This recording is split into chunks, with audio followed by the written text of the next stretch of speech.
कार्यक्रमानिमित्त उपस्थित असलेल्या आजच्या या कार्यक्रमाच्या प्रमुख पाहुण्या सौ वंदनाताई कांबळे मॅडम, सर्व पुरस्कार प्राप्त महिला, त्यानंतर या संस्थेचे अध्यक्ष संजीव कुमार मेत्रे सर, त्यानंतर या प्रशालेचे मुख्याध्यापक लवळकर सर, नुकत्याच सावली पुरस्काराने सन्मानित झालेल्या आमच्या प्रशालेच्या पर्यवेक्षिका शिंदे मॅडम, आमचा सर्व उत्साही शिक्षक स्टाफ, सर्व माता भगिनी, त्यानंतर विद्यार्थी आणि विद्यार्थिनी.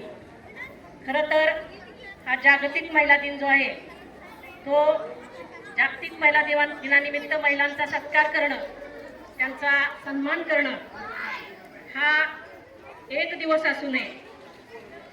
ज्या घरामध्ये महिलांचा सत्कार होतो, ज्या घरामध्ये महिलांचा आदर होतो, ते घर किंवा ते कुटुंब हे नेहमीच अग्रस्थानी असतं.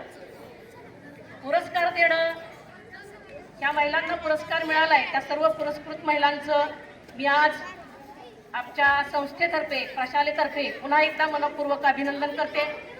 खरं तर घरामध्ये, कुटुंबामध्ये सकाळी उठल्यापासून ते संध्याकाळपर्यंत राबणारी प्रत्येक स्त्री ही पुरस्कारासाठी प्राप्त आहे आणि त्या सर्व माता भगिनींसाठी सर्वांनी मिळून टाळ्या वाजवा पहिल्यांदा. प्रत्येक स्त्री ही पुरस्कारासाठी प्राप्त आहे. आज आपण सावित्रीबाई फुले यांचा पुरस्कार देऊन आज आपण या महिलांना सन्मानित केलं. पण या सावित्रीबाई फुले यांच्या विचारांची आज आपल्या समाजामध्ये गरज आहे. त्यांचा फक्त प्रतिमेचं पूजन करणं, त्यांचे विचार डोक्यावर घेऊन मिरवणं हे अपेक्षित नाहीये, तर त्यांचे विचार, त्यांची कृती ही प्रत्यक्षामध्ये कृतीत उतरवणं ही खरी आज समाजाची गरज आहे. बघा, आज ह्या पुरस्कार प्राप्त ज्या महिला आहेत ही सगळी जुनी आणि संस्कारशील पिढी आहे. पहिल्या जुन्या पिढीमध्ये जे संस्कार होते, जी क्षमाशीलता होती, जी सहनशीलता होती, ती आजच्या पिढीमध्ये आहे काय हा विचार करण्याची खरं गरज निर्माण झाली आहे. बघा, सावित्रीबाई फुलेंनी प्रसंगी अंगावर चिखलफेक होऊन अंगावर शेण फेकलं लोकांनी त्यांच्या अंगावर, पण तेवढ्याच उमेदीनं अंगावरची साडी बदलून तेवढ्याच उत्साहानं परत त्या शिकवण्यासाठी उभा राहिल्या. ती सहनशीलता, ती जिद्द आजच्या या पिढीमध्ये आहे का ही विचार करण्याची गरज निर्माण झाली.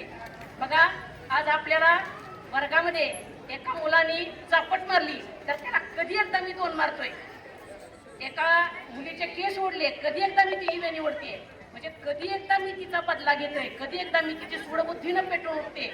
ही आजच्या मुलांमध्ये दिसून येणारी प्रवृत्ती आपण बघतो.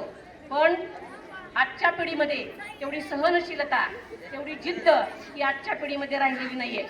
तर खऱ्या अर्थानं आज या सावित्रीबाई फुले, त्यानंतर अहिल्याबाई होळकर, राजमाता जिजाऊ यांचे विचार जर आपण कृतीत आणले तर खऱ्या अर्थानं आजचा हा जागतिक महिला दिन साजरा होईल असं मला वाटतं.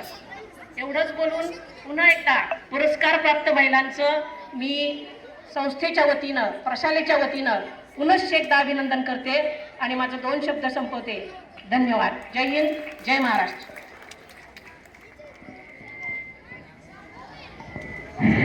धन्यवाद मॅडम. नक्कीच आम्ही आदर्श महिलांचा विचार